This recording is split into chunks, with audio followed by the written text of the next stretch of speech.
మైనా మైనా అడవి మైనా.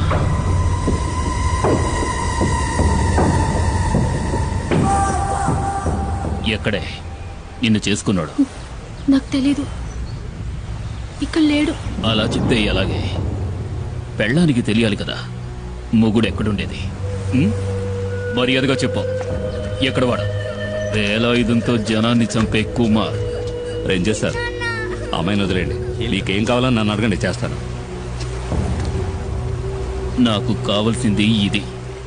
నువ్వు తారుస్తావా? తప్పుకోరో.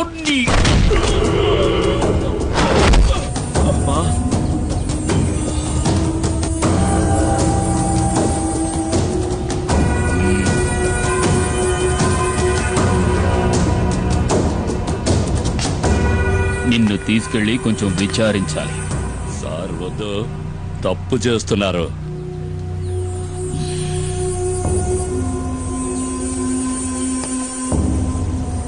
ఒక బిడ్డని కన్నా కూడా నీ ఒంట్లో బిగి కొంచెం కూడా తగ్గలేదు.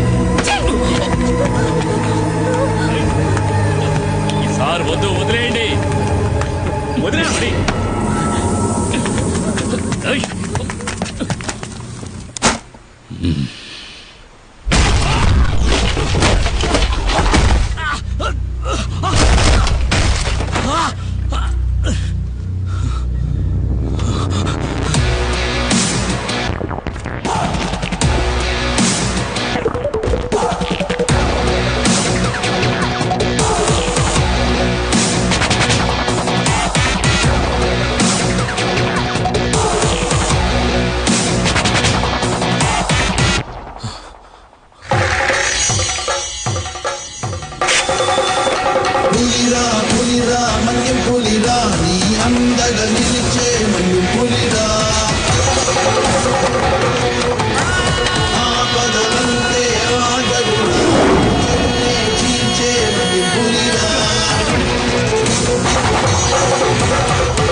పులి వెనక్కి తగ్గింది భయంతో కాదు, వేటాడడానికి.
నేను తలుచుకుంటే నిన్ను ఇక్కడే చంపేగాను.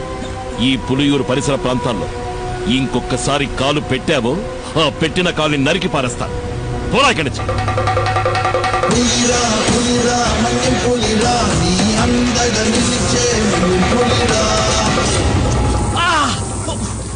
కుమార్ కొట్టాడంటే ఒళ్ళు హోనం అయిపోద్ది. దాన్ని సరిచేయడానికి ఈ పెద్ద ఆయన తప్ప ఇంకెవరూ లేరు. లేచి తిరగడానికి అన్నాడు పడుతుందో. ముయ్యరా. ప్రాణం పోలేదని సంతోషపడటం మంచిది. 400 కిలోల బరువున్న పెద్ద పులిని దాని గుహలోకే వెళ్లి వేటాడి చంపగలిగిన వాడే కుమారు. ఆ కుమారు భార్య సీబొట్టుకులాగి దెబ్బలు తిన్నావు కదా సారు. కొంచెం మెల్లగా మాట్లాడు. నా భార్య ఇంట్లోనే ఉంది. వాసంతి ఏంటి వాడు పువ్వాడు శశి అయి ఉంటాడు. చూస్తూ నుంచుంటావా? వెళ్ళి పట్టుకో. నన్ను పట్టుకోలేరు. నేనేది సరిగ్గా చూడలేదు. ఆవిడ దేంతో చూసి భయపడనిచ్చింది. ఎవడ్రా నువ్వు? ఏంటా కంగారు? నేను దారిని పోయేవాడిని సార్. దారిని పుచ్చి ఇక్కడ పడ్డాను. ఆగక్కడ.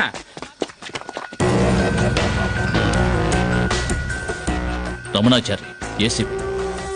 ఇన్ఫర్మేషన్ వచ్చింది. రేపు ఉదయం వస్తారనుకున్నారు. నిన్న సాయంత్రమే పులియూరుకు వచ్చాను. అప్పుడే తెలిసింది మీకు యాక్సిడెంట్ అయిందని. చూస్తుంటే ఇది యాక్సిడెంట్లా లేదే రేంజర్. ఏదో పులి దాడి చేసినట్టుంది. దిగులు పడకండి, నాకంతా తెలుసు. నేను పులివేటకే వచ్చాను. దానికి ఈ రేంజర్ సహాయం కూడా కావాలి. మీ పేరేమిటండి? దివాకర్ సార్. సరే, మీరిక వెళ్ళొచ్చు. ఈ వైద్యుని కూడా తీసుకువెళ్ళండి. నేను ఈ రేంజర్తో కొన్ని విషయాలు మాట్లాడాలి. ఇది తమాషా కాదు కుమార్, జాగ్రత్తగా ఉండాలి. ఇంతవరకు పోలీస్ ఆఫీసర్లు ఎవరు నేను వెతుక్కుంటే ఈ ఊళ్ళోకి రాలేదు. ఇదే మొదటిసారి. కుమార్ ఏం చేశాడని? చూడనా, నువ్వు విషయం తెలియకుండా మాట్లాడుతున్నావు. పులిని చంపిన కేసు అయితే దానికి జామీన్ కూడా ఇవ్వరు. నేనే పులిని చంపానడానికి సాక్ష్యం ఏమిటి? అయ్యో కుమార్, ఎఫ్ఐఆర్ రాసింది ఆర్కే గనుక దానికి సాక్ష్యాలేం అక్కర్లేదు, ఆధారాలు అంతకంటే అక్కర్లేదు. అడవిలో ఏ మృగాన్ని చంపిన కేసైనా రేంజరే స్వయం సాక్షి అవుతాడు. కోర్టుకు అది సరిపోతుంది. అది చాలదన్నట్టు ఆర్కేను కొట్టిన కేసు ఒకటి. దివాకర్ చెప్పింది కూడా నిజమే కుమార్. కొన్నాళ్ళ పాటు నువ్వు ఎక్కడైనా ఉండడం మంచిది. ఎందుకని?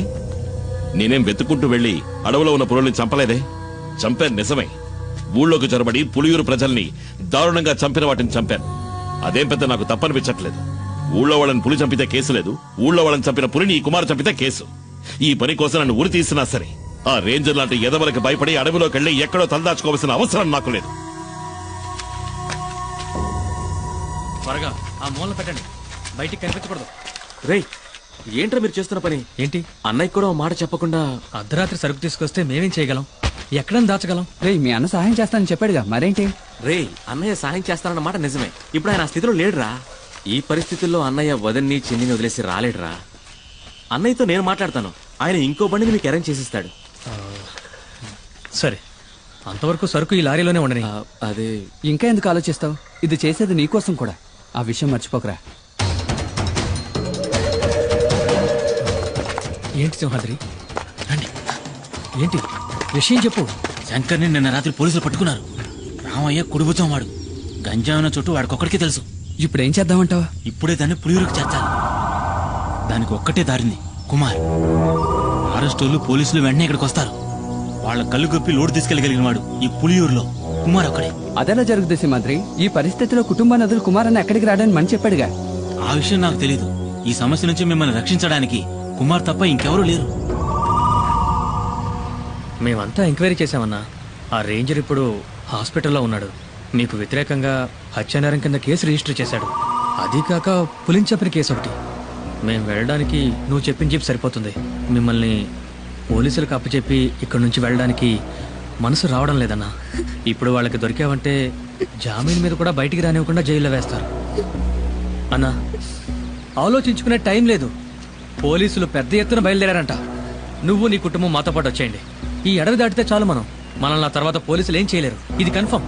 చూడండి, మిమ్మల్ని పోలీసులు పట్టుకుపోయారంటే మేమేం ఉయ్యోగయ్యో చూసుకుంటాం. కుమార్, ఇక నువ్వేం ఆలోచించొద్దు. ఇక్కడ ఏం జరిగిందని నేను చూసుకుంటాను. నువ్వు మైనాని పాపను తీసుకుని ఇక్కడి నుంచి బయలుదేరు. అన్న, వెంటనే బయలుదేరదాం. పోలీసులు ఎప్పుడైనా ఇక్కడికి రావచ్చు. వస్తారా? రాని. ఒక్క పోలీసు కూడా వంతిని దాటి ఇక్కడ కాలు పెట్టలేడు. కుమార్, నువ్వు వీళ్ళని తీసుకుని అడ్రోడ్ గుండా వెళ్ళిపో. వెళ్ళమంటున్నారుగా, వాళ్ళు వచ్చేస్తారు. వెళ్ళు. ఏదో కావాలనుకుని ఎవడికో భయపడి ఈ పులియూరు గడ్డ దాటి నేనెప్పుడూ కాలు బయట పెట్టలేదు. ఇదే సరైన నిర్ణయం అని మీకు అనిపిస్తే నేను వస్తాను.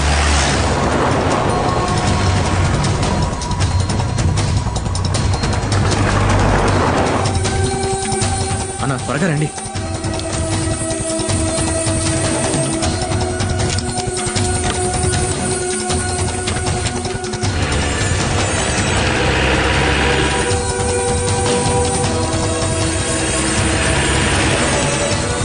రా, త్వరగా.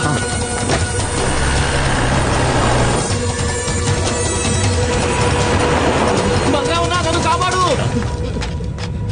ఏంట్రా? పోలీసులు ఎన్కౌంటర్ చేయాలని చూస్తున్నారు. ఎందుకు? ఆ రేంజర్ పిల్లలు స్నానం చేస్తుంటే తెలియక తొంగి చూసారా? కమాన్, నువ్వు వెళ్ళి ఇక్కడి నుంచి. నేను వంతుని పేల్చేయబోతున్నాను.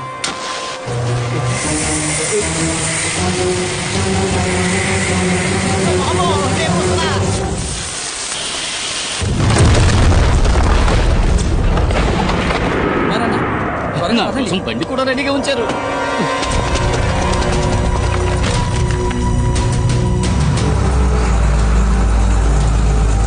వాడు కుమారే కదా? అవును సార్, వాడు కూప్ రోడ్ దారి నుంచి తప్పించుకోవాలని చూస్తున్నాడు. మనం ఎస్టేట్ దారిలో వెళ్ళామంటే అడవి దాటేలోపు పట్టుకోవచ్చు. Don't waste time, move fast. Sir,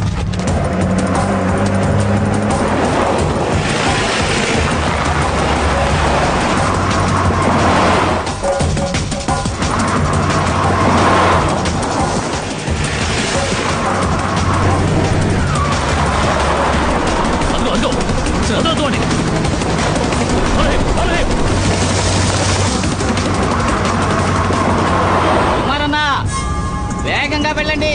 నేను చెప్పే వరకు బండి ఆపొద్దు.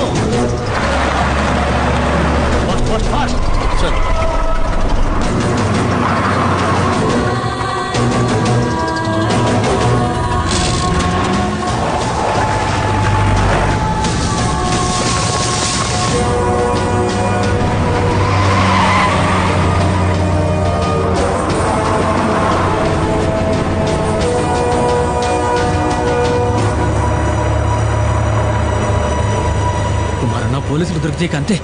లారీ మొత్తం గంజాయే. ఎలాగైనా సరే ఈ అడవి దాటుకుని మా ఏరియాలోకి ప్రవేశిస్తే ఏ రిస్క్ ఉండదు. అక్కడ నిన్ను ఎవరూ ఏం చేయలేరు. నన్ను నమ్ము.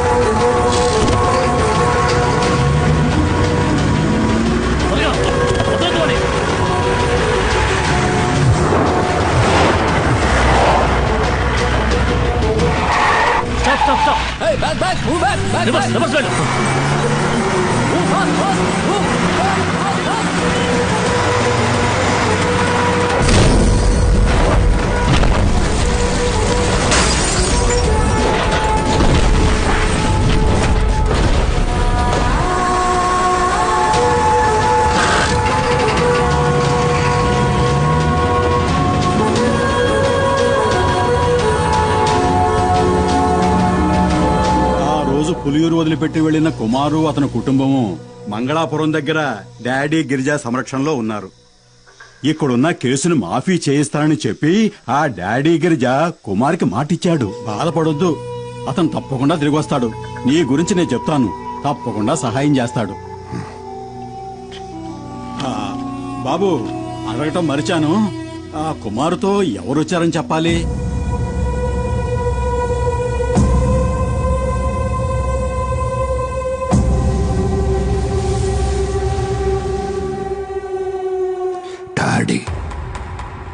డాడీ గిరిజా.